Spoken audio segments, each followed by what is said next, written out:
Good morning, everyone. This is Jen, the Liberty Lion, and today I want to talk to you real quick about this email and things going on in our country today and how this coincides with the things that I've been talking about on this channel since its inception. So, I started this channel because of a few different reasons, and some of those reasons are because there were a lot of things being said that were not true, and people who were gullible and naive were believing these crazy things that people were saying. And probably the craziest thing I've heard people say is that the government has a black credit card, and if you can figure out the puzzle or the code and put all the pieces together, that they'll offer you this black credit card which has no limit, and you can buy whatever you want on it. Or some people were saying you can pay all your utilities with it, and all these various things, and that you were basically free, but you just had to figure it all out. You had to be one of the few people to figure it all out. Now, that's so far from the basis of any sort of reality that I've ever known, having worked with the DoD for many years, that I couldn't even believe that people were in fact believing these sort of things. Another crazy thing that I had heard someone suggest was that the birth certificate was not for the baby but for the placenta. Just another crazy thing that people were saying. So far-fetched, and yet so many people, gullible and naive, were believing these kinds of things.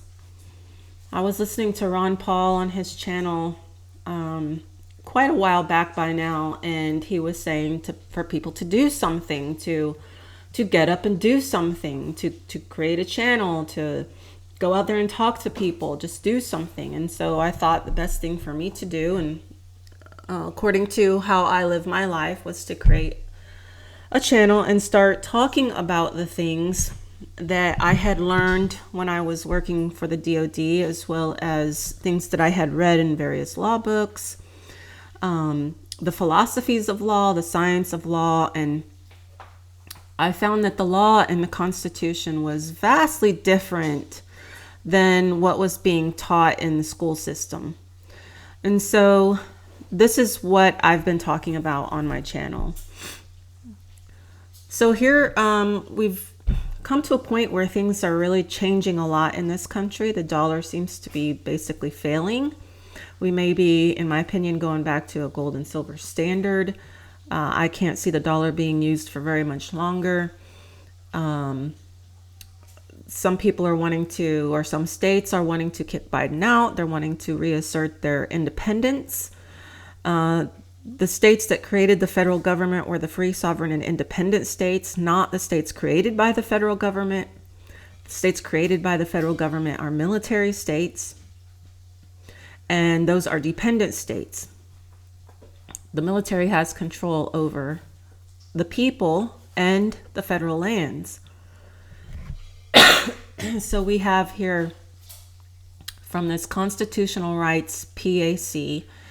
This is just an email I get, news@the.constitutionalrightspac.com. Now, every once in a while, I will send them a reply and I'll tell them how wrong they are.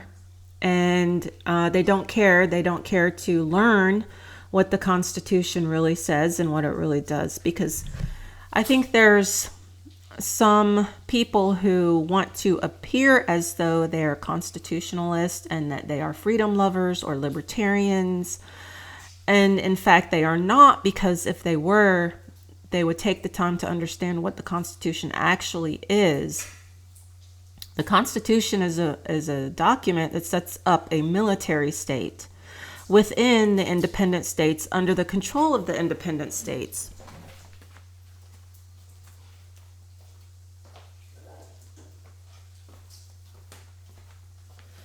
This seems to be something that people have a very, very hard time grasping. I'm not sure exactly why, because being a military state and being confined to the seat of government and the federal lands, which is in Article 1, Section 8, Clause 17, which most people completely ignore, confines the government to those areas and leaves the states, the independent states, free, sovereign, and independent, as well as their citizens. We see in Black's Law, 5th edition, 1891, that the definition for federal government does in fact mean that it is a league or treaty of independent states which are part of the federal government, but those citizens of the independent states are not.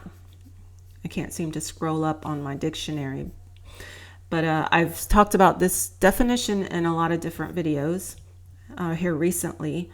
And I'd also like to tell you that Black's Law by West Publishing are the dictionaries and the law books that are all used in the law libraries throughout the country, and they're used by the lawyers, the judges, and the attorneys, as well as clerks and legal assistants and so on and so forth, to find the law.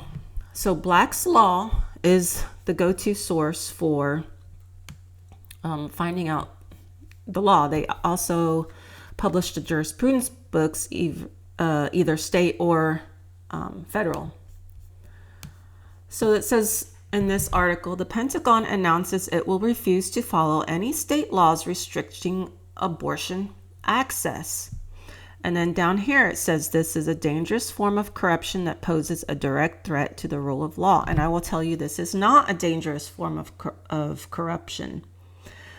And the reason why is because the federal government are islands within the states. They are their own entity.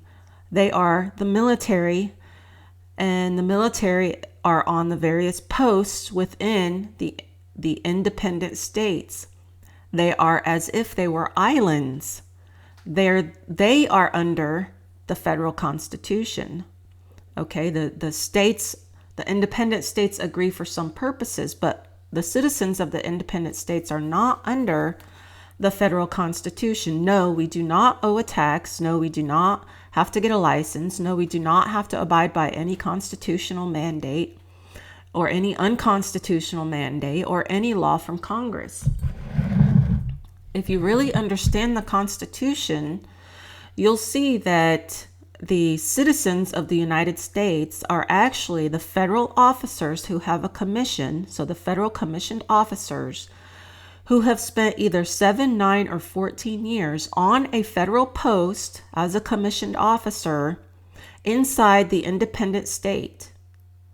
And once they've completed their number of years, they may be selected or elected, depending on what the state laws are, to go to the seat of government to represent the independent states in their military capacity. I know this is hard for some people to understand, but this is what the Constitution actually says. The states are independent states and dependent states. The independent states created the Articles of Confederation, and the Articles of Confederation include a federal government, confederatio, with a federation. But the part of the Articles of Confederation weren't quite enough, and so they amended it, and the amendment documents are all in the Library of Congress, and you can find them on the internet, and I've showed them in previous videos. The delegates who signed the Constitution were under orders. They were given ordinance. They were under orders to do a thing, which was to amend the federal portion of the Articles of Confederation to create a stronger federal government. And that's what they did. They amended the Articles of Confederation, and the Articles of Confederation acknowledged that the states are independent, free, and sovereign. But within the Federation, the federal government was allowed to create dependent states, which are the federal areas inside the independent states. These are the military areas, the military posts. Okay, we call them various names: forts, arsenals, dockyards, needful buildings, etc. These are all, quote, posts. They have post offices, meaning military offices, and they have post roads. Okay, that includes the roads in between the posts, in between the states, the posts in between the posts in different states, and on the posts. So this is why you have uppercase post offices and lowercase post roads. So the federal government also has a post office mailing system. Okay, and that's not to be confused with a military post. But the mail systems, the mail offices are on the military post. They're supposed to be anyway. They've let us all use them, so they expanded, and they've continued to expand and expand and expand. One of the things that they've expanded beyond their capacity, beyond the Constitution, is the fact that we have civilians sitting in Congress. I do not believe that the civilians are supposed to sit in Congress, because in order to be a citizen of the United States and have 7, 9, or 14 years as a citizen of the United States being the federal government being at the seat of government, and the posts in the independent states, you have to have been there for 7, 9, or 14 years, and you have to have a commission. So once you have that commission and you're a citizen of the United States, and you've been a citizen of the United States for the adequate period of time, you can then represent the states at the seat of government, which is Washington, D.C. All these civilians sitting up there are doing so illegally. And they created illegal states during the Lincoln administration. And there is a congressional record, which I have gone through in some of the other videos also, where a congressman asks Lincoln, what is a state? Is it a state cooked up by the men here in Congress, or is it a state that the people made for themselves?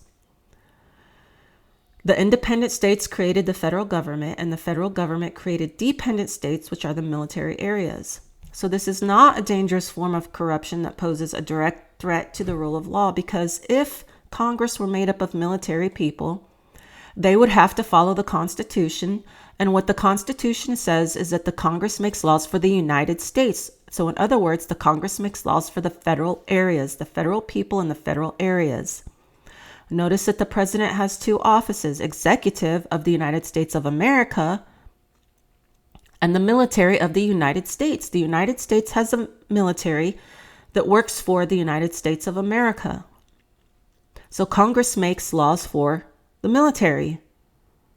Civilians, it's very difficult for civilians to make laws for the military when in fact civilians are not citizens of the United States and don't possess a commission and haven't served the required number of years, 7, 9, and 14, in order to be at the seat of government. Now, yes, there are exceptions. A few have, such as Bush and I believe Allen West.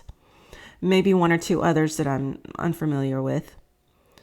Eisenhower was also a commissioned officer. He was a general who became president. And he's the one that commissioned the reports written in 1952 and 3 and was published in 1956 and 7, Jurisdiction over Federal Areas Within the States, which is where you can find this information in detail, especially where it talks about islands in the states. The United States are islands within the United States of America. So the federal government or the military is basically saying we don't comply with state laws. Okay, so that's true for some states and not true for other states. The federal government, being the military, have a different set of rules on federal lands. In some cases, now you can go back and read through the General Services Manual, which explains the states and how some states reserved their rights over the federal lands and some states did not. Some states reserved all their rights, some states reserved some of their rights, and some states reserved none of their rights over the federal lands. This is jurisdiction, where states reserve their rights, states reserve jurisdiction over the federal areas, except for those things in the Constitution, especially Article 1, Section 8, a list of things that explicitly lays out the things that the federal government will do on the federal lands, not off. So if the federal government wants to make a law allowing its military members to have abortions where the state that they're located in does not allow the abortion, the federal government is saying we are not going to comply with that state law. So the federal government is basically saying the Supreme Court has determined that abortion rights are not something within the Constitution that they can prohibit, that they cannot take that right from anyone, including military members. So if a military member is stationed at Fort Leavenworth, Kansas, and Kansas has reserved all its rights over that fort, it sounds like Fort Leavenworth is saying that it doesn't care what Kansas does. If Kansas makes a law against allowing abortions, that the military post is going to say, we don't care. We are going to allow it if that's what the member wants. The member will probably have to have that done on the military post. Now, this is a problem I have because the military post is supported through federal taxes. Now, whether independent state citizens pay federal taxes or not is not the case, is not the issue. It's whether or not tax money should be used to pay for abortions. Now, if the member wants to use their own personal income or private income to pay for that abortion on the military post, I have no problem with that. It's none of my business. I'm a mind my own business advocate. Even though I believe that abortions are wrong, I also believe that it's none of my business what someone else does. So if a military member wants to seek out an abortion and pay for the abortion themselves, and they're on federal lands, and they go to a federal military hospital, and they pay the hospital to do it, even if they're located in a state that doesn't allow it, if they're on the federal lands and they do it on the federal lands, then the federal government has a right to say that they're not going to stop the person from exercising that right. I agree with that. And I agree that the state has no right to tell someone on federal land what they can or cannot do, because once the person leaves the state and moves on to the federal government or the federal land or becomes a federal citizen, the state no longer has jurisdiction over that person unless that person commits a crime in the state off the federal lands or commits a crime that involves a civilian, a person not on federal lands. There are some civilians on federal lands, so we need to clarify that. So if a military member comes off a military post and commits a crime, they're subject to the laws of the state. If a military member commits a crime on military posts, they're subject to the laws of the federal government, because again, the federal posts are islands within the states. They have their own system of laws. So if the military were in Congress, the members of the military would only be able to make laws for the federal people on the federal lands. And that is, I believe, the way the founders intended it to be. The civilians up there now, they supposed to make laws, or they claim to be able to make laws for everyone. But if they're making laws for the United States, they're making laws for the federal areas, the federal lands, not the people off the federal lands, not the people in the independent states. But once you have military members, commissioned officers who take their oaths seriously, and I've never met an officer who didn't. I'm not saying that they're not out there. I'm just saying I've never met a military officer who didn't take his mission and his oath very, very, held it in the highest regard. Okay. Now I'm not saying they don't get in trouble, and I'm not saying they don't do stuff that they shouldn't do, But out of civilians compared to military, the military take their oaths and their missions very seriously. I think we would have a lot less problems out of them than we do the civilians sitting up there in Congress claiming to have a right to the seats, which I don't believe they do.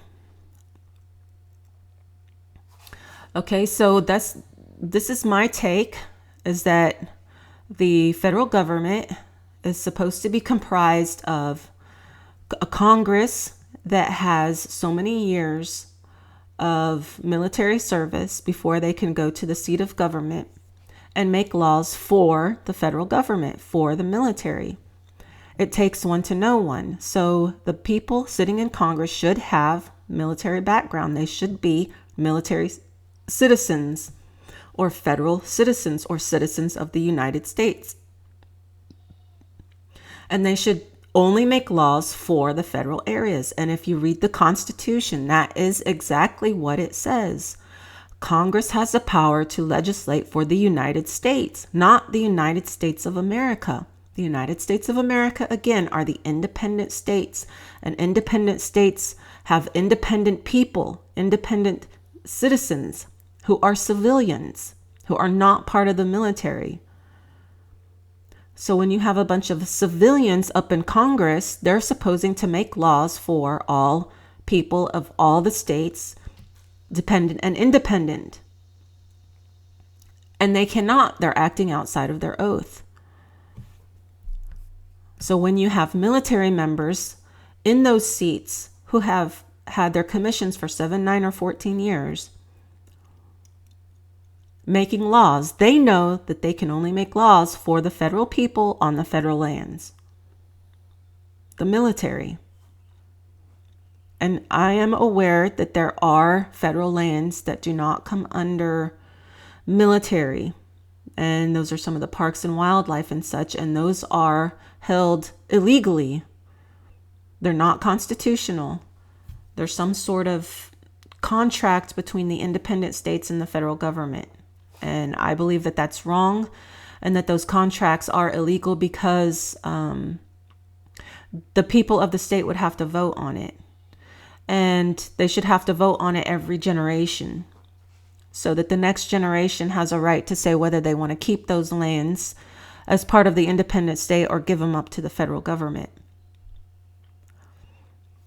Okay, so this is my opinion on why the federal government is doing what it's doing and why it has a right to do what it does, why Roe v. Wade was illegal the entire time, and why now it's finally coming to the point of being an actual